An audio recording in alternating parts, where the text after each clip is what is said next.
chaplain. Been sober for a year. Thanks for sharing. Alex. What? In case anyone forgot, maybe we should go around. Okay, now who wants to get tested? And, It's not easy. This is spell check me. You rabbi your anyways. A-Rab. A-Rabbi. Stop calling rabbi. It's A-Rabbi initial. And then the associated. Okay, I think we're going to move on to the next segment. Alex, Bakasha, it's been a...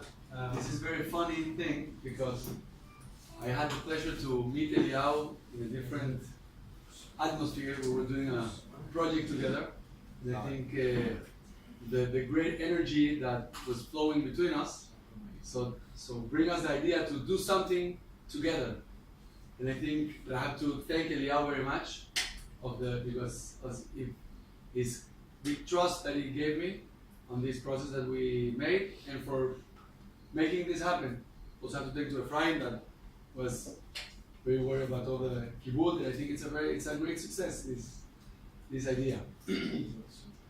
Also for me to speak, to say something in such a place with people that I have tremendous respect, like Rabbi Yoni, Joseph Chaim, people that I know that I'm being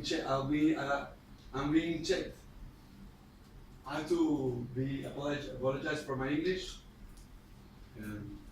Great English. Great English? Thank you. It's so good, you're embarrassing us. It's so good that you're No, I embarrassing us. You can speak Spanish and I will check you also. Gracias. It was funny because I told Eliyahu I want the main thing to be the Kumzits. And whatever I have to say, that's secondary. But Eliyahu was insisting the other way around. That the main thing has to be I want to start by showing you an experience that changed my life. If I'm going to ask, does anyone in this room saw a person committing suicide? I saw a guy committing suicide. Something about 13 years ago. I was in Venezuela, like for Buenos Money. I was visiting a friend, and we started listening, shouting, something very loud. And we didn't understand what it was. It was at night, and I just entered his house, and we start listening to this shouting. So we went to the window, and we see the building in front of us. And we heard that with the crying and the louding, it was actually someone was telling the guy, don't jump. We didn't understand what was happening, and suddenly we see something like being thrown out from the window and falling down.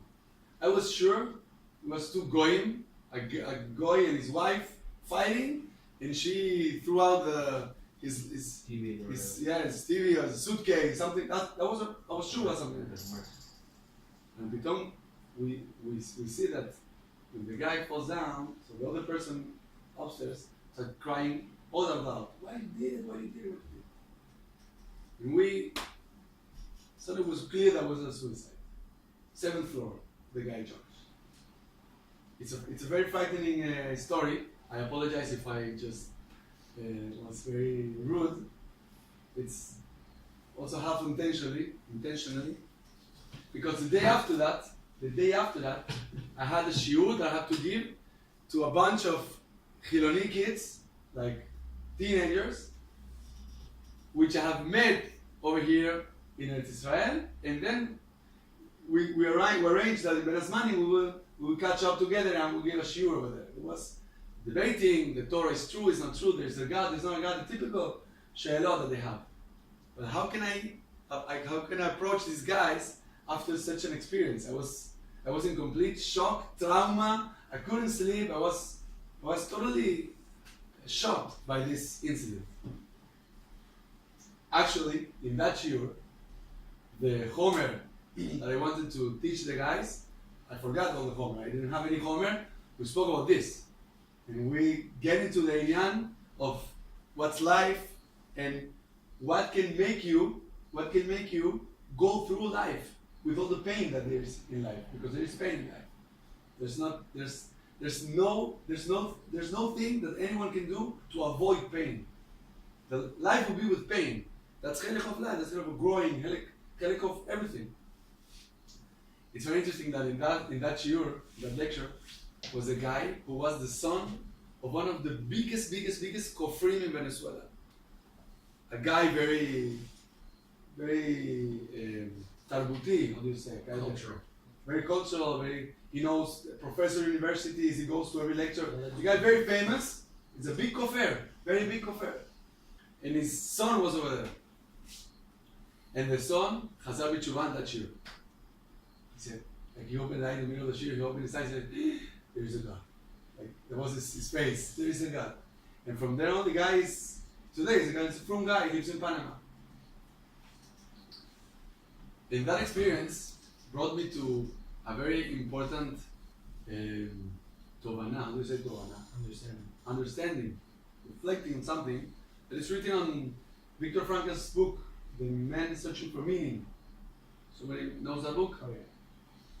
It says over there that a person who has a meaning, a purpose, a mission, something that he understands that is bigger than him, and he knows they have to complete that, could be to re-encounter with his family, or to publish a book, or a scientific work, something that for him is a purpose, is a mission that he knows that he have to complete.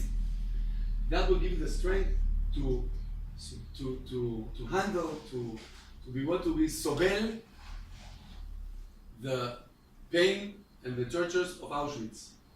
And he says, a guy who doesn't have this, even though he has every luxury in the world, every comfort in the world, he cannot support it, he cannot take it. Why? That's the difference of it. That's the difference that makes a person's lives a mission, a purpose, clear purpose. Me and Eliyahu were talking about of this issue, and I think it's very clear for me that it's a big issue for everyone. I don't know you guys, you're Americans, or I think everyone's American who's speaking. You're South African, right? I'm not left at that. Antole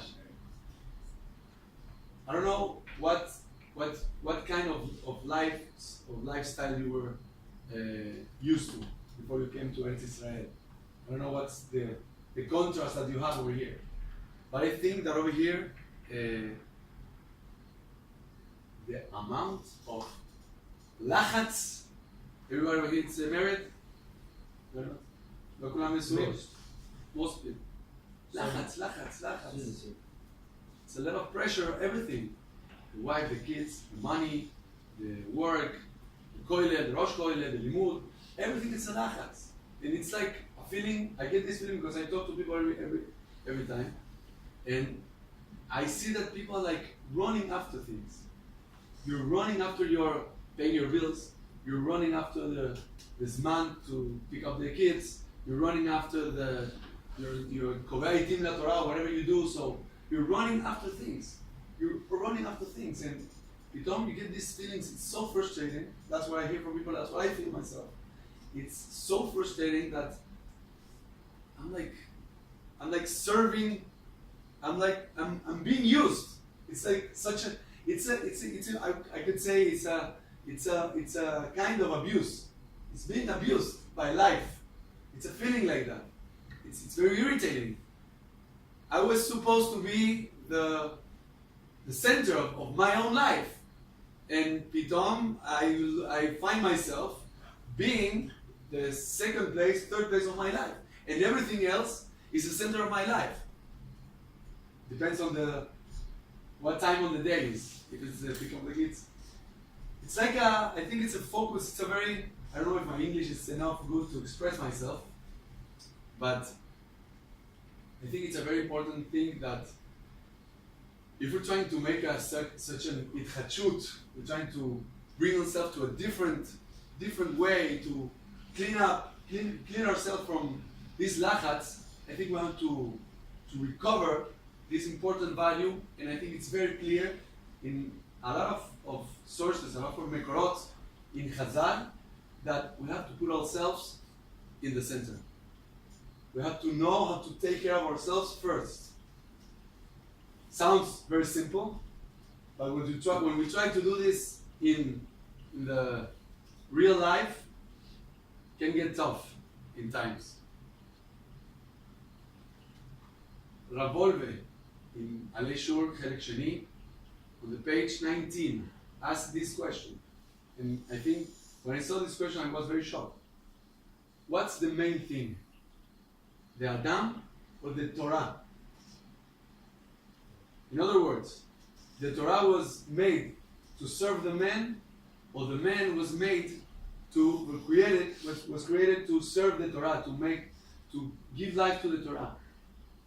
And I think in the Olam HaYeshivot, we're very used to hear that you have to make the Torah live, but you're a mean for the Torah, and the Torah is the ultimate purpose, the ultimate. But the Rabboni over there, he proves, and he brings Raya to this, that the man is the Ikar, and the man has to be the center. And even the Torah, it's a mean to give the man power, to give the man a fulfillment, to give the man a purpose. But it's not the other way around. If a man he will serve in the Torah, he will not complete his mission in life. He has to take the Torah and elevate himself with the Torah. He has to be the main thing, not a fool. And I think we're losing this. I see in myself and others that we're losing this. We're making ourselves slaves of other things. Be the family, with the wife, the kids, the money, the job, whatever it is. It's responsibility, but it's not the main thing.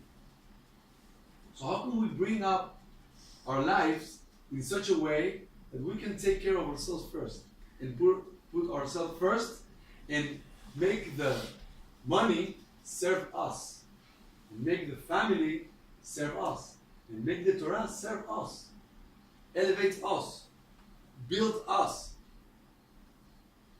That's my proposal. That's my issue. I say something? Is it open or are you? It's open. Okay. No, it's מאוד קשור. It's very connected to what I just learned. I learn Pirkei Avot every week with Rabbeinu Yonah, and this week I dafka learned the Mishnah Pirkei Avot that says that we are kulam nivru b'etzal Elokim, and then we're also banim lamakom al Hashem, and also that we have the Torah, and we should feel connected to HaKadosh Baruch Hu because of all those things. And Rabbeinu Yonah on that Mishnah says that it's actually we're in the center of the Mishnah, and the two things come back towards us, meaning kodem kol we're etzal Elokim, right? And then also we have the Torah, and they both come towards us that we're banim lamakom. And that's supposed to give us the chizuk on the one hand that we're never too far, because we have Seven Elokim and we have the Torah, but also that there's always still more lishof acharav, to get more and more and connect to. So I thought it was very good that it's not that it goes in order 1, 2, 3. It goes like 1, 2, and then 3 goes back to 2. That's it. What will be the 3? Meaning the 3 is the Torah, that we have the Torah, that HaKadosh Baruch Hu gave us. And the 1 is the 1 is that we're Tzal Elokim, and then in the middle is that we're Banim Lamakom Hashem. We have the Midrash that brings the Mesilat Shayim HaPerek Rishon. Midrash Kohelet. Shakadosh Baruch Hu brought the Adam Rishon and tell, take a look of the world. The world made for you. תן דעתך שלא תקלקל את עולמי. כל העולם שבראתי בשבילך בראתי. בשבילך בראתי. זה גמרא לסנהדרין, ל"ז, כל העולם חייב לומר, בשבילי נברא העולם. והרב וולבה, also בחלק שני, on page 414, says that a person has to know that it's a yachid. And a yachid means that from Adam Rishon to the end of the days, there's not going to be another guy, another person, another human being with your specific profile, with your specific talent, with your specific purpose. All the other tools to fulfill a purpose in the world. there's not going to be another one like us. I think that if we start to think ways how can we feel, how can we know, how can we be, really live that in a practical way, to feel unique, really unique, to know what makes me unique. Ask yourself, what makes me unique? Do I have time for myself? Am I sleeping like the center of my life? Am I sleeping like a human being? Am I eating like a human being? Am I exercising myself? Am I drinking enough water? I'm saying the first basic things. Am I getting my necessities, my needs on the right way? Do I have time to meditate, to go for a walk, to enjoy myself? Am I enjoying living? Really, am I enjoying living? Or maybe I'm just surviving, trying to survive. Financially, emotionally, relationship, everything. I think if all of us, we leave our home place, most of us live a different way of life. We came to a place and to a different vision to be מתחזק באמת. So it doesn't make any sense that we're going to leave everything to get to the Torah and the mitzvahs and everything, and to be a survivor. I mean, a survivor in the best case. In the best case, I say. I think it's very important that we have to check ourselves and try to reflect on this. I have a friend. It's also a Baal Tshuva from Venezuela. It's the biggest mevakesh that I met in my life. Mevakesh. He gets crazy. Every rabbi makes him crazy. It's like chasing them and asking questions and everything he wants to understand. He wants to every mashgiach of Kol Torah, Rosh Hashiva Mir. He goes to the best rabbis and he asks them the questions. And he came to me once. We were very Dutch, and he asked me, Alex, I'm very frustrated. He says, all the Rabbanim tells us what to do. No one tells us how to do it. How to bring all those yediot to a practical sense of living, to a practical mindset. Actually, Eliyahu and me, we were working on a practical process, focus on his job and his talents and how can he improve his life. But the practical thing is something that we have to look, and we have the creativity, and we have the resources. Everyone, we can learn it also. It's not like everything has to be, but we have to search for them. If you don't search for a practical way to change, you won't find it. Everybody knows, if you plant seeds of tapuzim, oranges, don't expect to receive apples. You're gonna get oranges. And I want to finish with another story that changed my life. Baruch Hashem, I have a lot of stories that changed my life.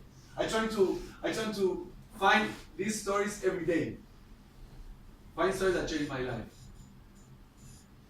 I think Yosef Chaim also knows a little bit of my stories. But when I got married, we went like a honeymoon, you could call it. We went to Paris, and then we went to South America. We had to go to Venezuela, but we went first to Argentina. Yes? We went to Argentina, I had some friends there, went to Buenos Aires, and then we took a trip to Iguazu. Somebody knows what's Iguazu? It's the triple limit between Brazil, Argentina, and Paraguay. It's a jungle. It's a big jungle. Everything, there's like jungle and 5-star hotels. That's what it is. In a road, in a little airport. And over there you have the falls, like the Niagara Falls. You have the falls of Iguazu. Very big falls and very beautiful, much beautiful. So we went there. You have a lot of trips over there in the middle of the jungle. You go to, like it's very funny. I see in every prospect, in every brochure, I see pictures of a jaguar. You know what's a jaguar? A jaguar. A jaguar, the animal, yes. And it's logical that in the middle of the jungle you can find a jaguar. It's not I wasn't in a jaguar, driving a jaguar. I drive a Ford Focus.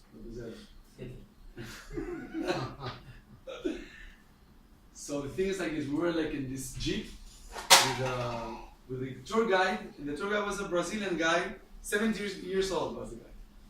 He was the tour guide. 17? 17. Kid. But they live in the jungle, they're like from the place, Brazilian guy. And I see that in every place they put pictures of a jaguar, even in the middle of the jungle. So I asked him, excuse me, can you tell me something? I see a lot of pictures of jaguars. Well, what's that from? He says, because we're in the middle of the jungle and there's jaguars. I said, oh my God, really? Yes. So you're saying that there's jaguars over here in the middle of the jungle? He says, yes, there are. And I say, uh-huh. And of course, I was just married, so I didn't want to show myself very afraid. So everything's okay. I take care of everything. So, so I asked the guy, I say, so there's jaguars? He said, there are. Uh-huh. And I asked him, aren't you afraid of jaguars? And he says, of course I am. And he says, of course I am. So I say, so wait a minute, if a jaguar comes here, what are you gonna do? You're gonna run? Can you run faster than a jaguar? That's the question I asked him. And the guy answered me this answer. If a jaguar comes here, I don't have to run faster than a jaguar. I just have to run faster than you. Genius! I just have to run faster than you. The jaguar needs one. I have to jump. So I said, Ron Shalom. I took this and I think about this a lot of years. How little things save you. Little things save you. Difference between life and death can be a little change. A little change. And I'm seeing, I'm a guy that I can say that I'm working on myself each and every second of my life. I'm not, it's hard for me to stand relax, which I have to work on it. But it's hard for me. And I always helping people and I try to be in touch with people and people look out for me because that's what I do. This event, Eliyahu knows, I'm doing it for myself. I want this to happen for me. I want these kind of things to happen. And tomorrow I have an operation. I have to make an operation on my nose, on my Darkei Neshima. And still, I didn't pay attention. There was the same time. I said, I'm not cancelled. My wife said cancelled. No, mamash no. And I think that Hitchadshut is very important for us. And for me, that's already together a little things that can make a big change, like the job. That's my giving for today. I think that also, if we start with the thing of the pain, the big pain that people live pain in life, and sometimes they don't know how to handle it, and they don't have this purpose that can give you the delic to get through the pain. So I think this encounter, this meeting, this thing that B'ezrat Hashem we're going to do everyone over here. So bring yourself. We already did it, and I think it's a very big success that we came here. But I think it's also a good place to share, to open up, to say whatever is hurting you today in your life, and maybe also to bring solutions. I can bring solutions. Happen me so and so with the money, with the Bituach Leumi, with the wife, with my finances, whatever it was, the Rosh Kollel, whatever it is, bring it here, and we don't have to reinvent the wheel every day by ourselves.